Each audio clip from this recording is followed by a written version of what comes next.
In my previous video I talked about The Everlasting, a game that, despite appearing to have everything going for it, really sank without a trace.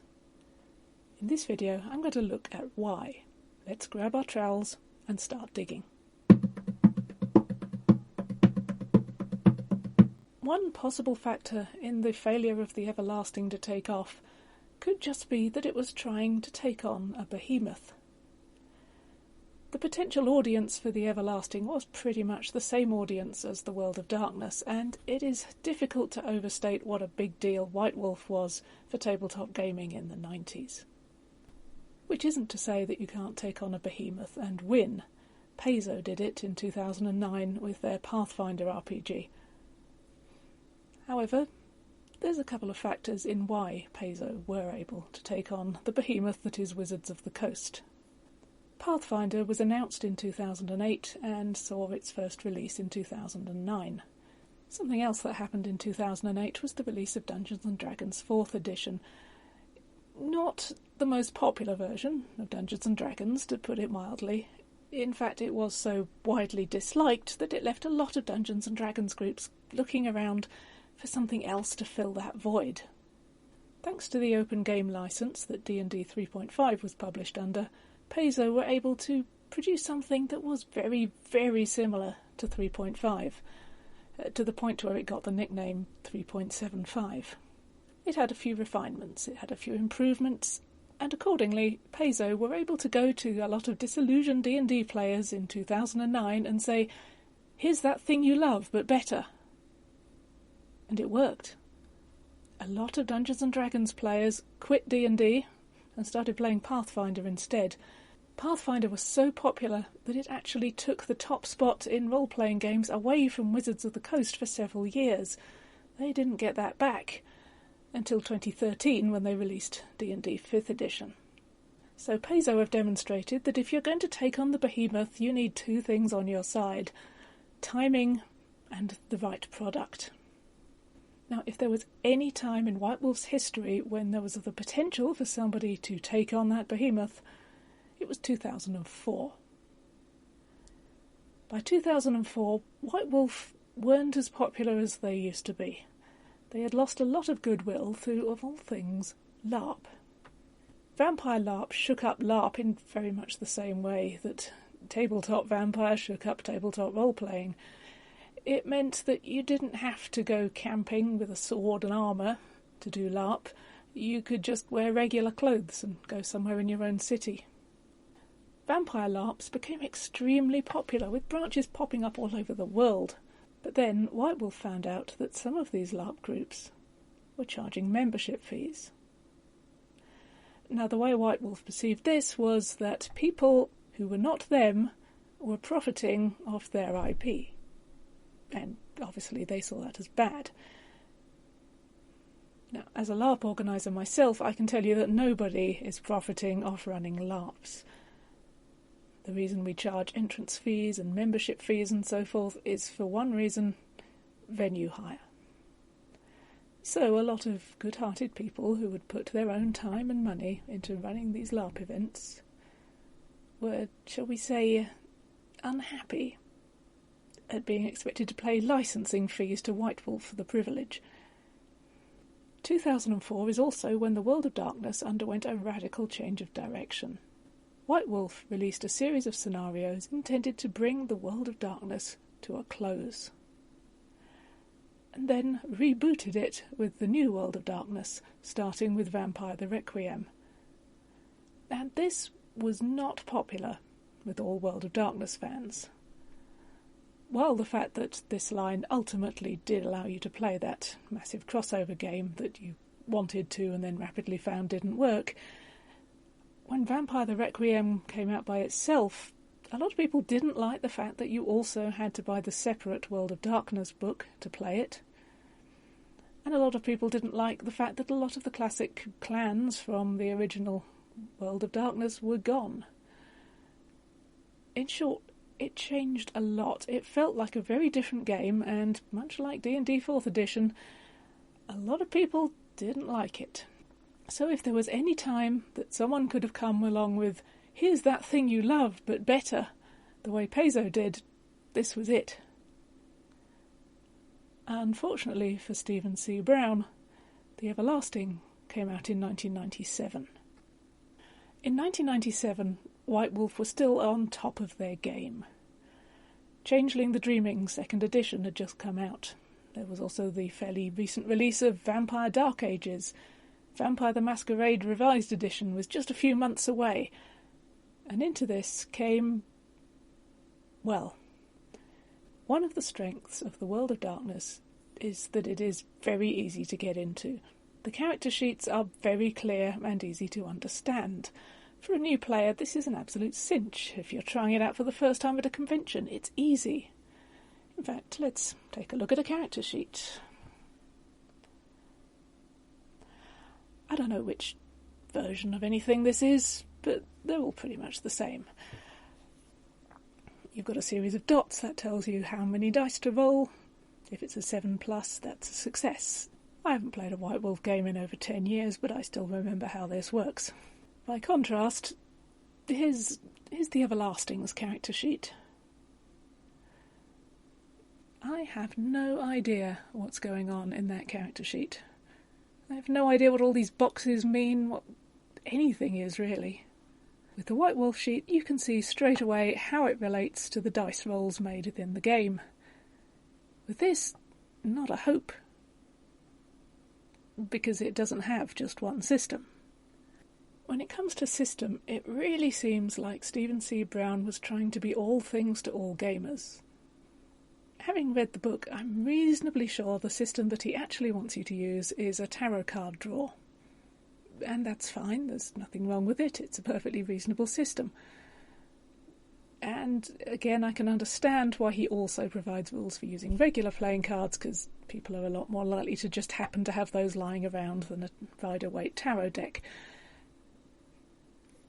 But then he also gives you a dice pool system, because clearly that's what White Wolf fans want, except it's D12, so you've got to go out and buy all new dice, because yeah, even after decades of gaming, a lot of people don't actually own that many D12s. And then there's a D100 system, because he wanted to get the Call of Cthulhu fans on board. I don't know. It makes no sense. It's not particularly good. And then there's a completely free-form system where you just ignore dice and cards completely and make things up based on your stats. And if you think it's bad having 5 possible systems, bear in mind it literally says in the rules that each player can pick which one they want to use. So you could theoretically have all 5 of them at one table. This is not something you can easily pick up at a convention or as a first-time gamer. It's also got one of the most complicated initiative systems that I have ever seen, and believe me, in my years of gaming I have seen some weird stuff from initiative systems. There is a reason that we all pretty much ended up defaulting to dice roll plus stat. So the Everlasting showed up at the wrong time and was not the thing you love but better. And yet, I don't think this is why it failed. I think there's another much simpler reason. The writing. When you start playing a new RPG, you might have to learn a few new terms, a bit of jargon. For example, if you're playing D&D 5th edition for the first time, then you might want to learn about saves and advantage. If you're playing Fate, you might need to understand aspects and compels. But if you're playing the Everlasting, oh boy. Let's begin at the beginning, with the credits page. So normally on a credits page you'd expect to see a writer, developer, editor, cover artist, interior artist, that kind of thing. Let's see what we've got here. Limner of tome cover. Heralds. Illumination administers. Sages of the secret world. And bear in mind, that was just the credits page. The game itself... it's not a game. Let's get this right. It's an interactive legend-making experience. But yes, the experience itself has a number of lexicons explaining the many, many terms that are non-standard. We have the General Lexicon, which starts on page 25, and let's just remind ourselves it's a big book. So, yes, we've got page 25,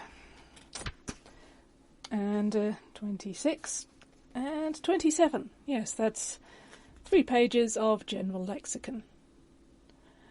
And then on page 56, we've got the Guideline Lexicon, and if you probably figured out by now that this game redefines literally every possible standard term. Guideline here is their word for rules. Anyway, the Rules Lexicon, that starts on page 56, covers page 57 and continues briefly on to page 58. So that's the Guideline Lexicon. But we're not done, because let's have a look at page 80. This is where we get into the different character types in the book. This is Ghouls, and Ghouls have their own lexicon.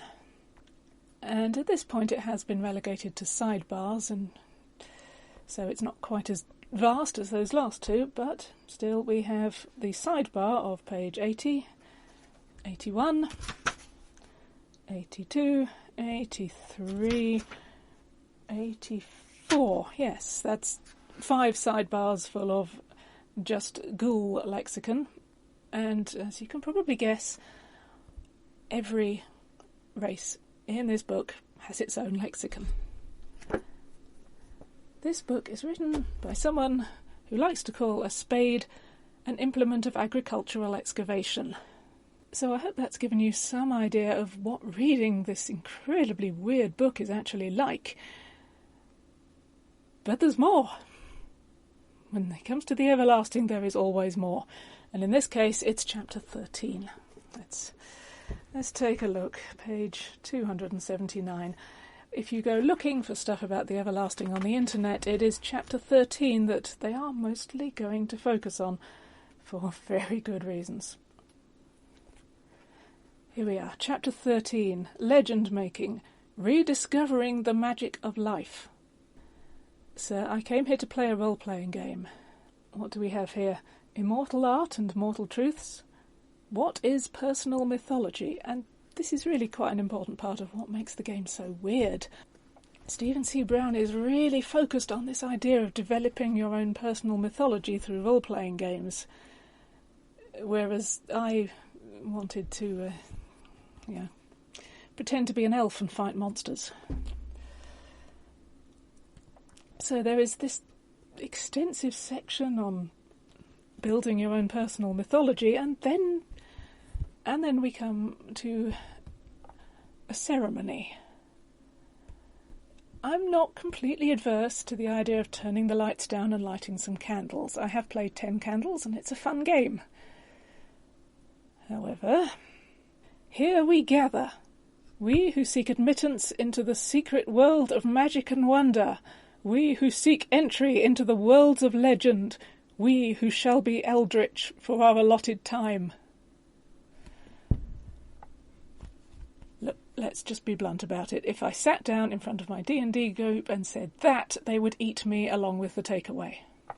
Chapter 13 continues.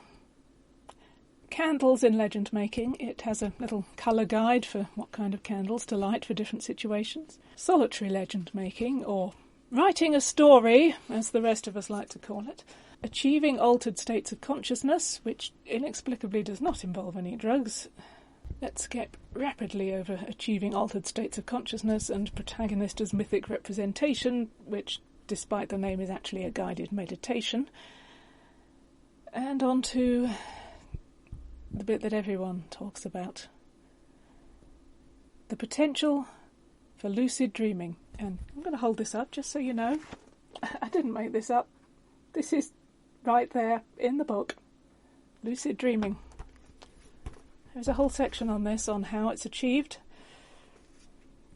Sleep and dreams, dreaming throughout history, how to remember your dreams, dream physics, dream signs, Controlling your dreams. Again, I came here to play a role-playing game. So, having dug up the everlasting, is it possible to resurrect it? To bring this back as a game people can actually play? I would say yes and no. In its current state, absolutely not. The game, as it currently stands, is bad. It was bad in 1997 and it's bad now. But like I said in the first video, there is a lot to like about it. I liked the research. I liked the way it ties into real-world mythology. You could absolutely use this setting, but you would just have to get rid of everything else. The system has got to go. The character creation has got to go. The entire chapter on lucid dreaming and personal legend making, well, that should never have been in there in the first place. But it's clear that what Stephen C. Brown really wanted was a narrative game where you tell stories. And games like that exist. The general go-to for narrative gaming is Powered by the Apocalypse, and you could certainly run the Everlasting using some variation on Apocalypse World. Something like Fate, with its focus on aspects, could also be a good fit.